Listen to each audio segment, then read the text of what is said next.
আজকে রাতে হচ্ছে কিন্তু শুটকি মাছ দেখতেই পাচ্ছ, বাংলা শুটকি কিন্তু সুন্দর করে কিন্তু গরম জল ধুয়ে আমি কিন্তু ভেজে নিয়েছি লবণ হলুদ একটু করে লঙ্কার গুঁড়া দিয়ে।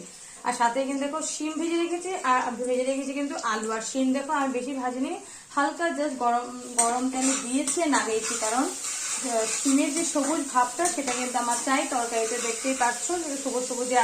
আর এখানে দেখো আমি কিন্তু শুটকি মাছ রান্না করার জন্য মশলা কিন্তু রেডি করে রেখেছি। আর এখানে পেঁয়াজ আদা রসুন শুকনো লঙ্কা আর দিয়েছি একটা টমেটো।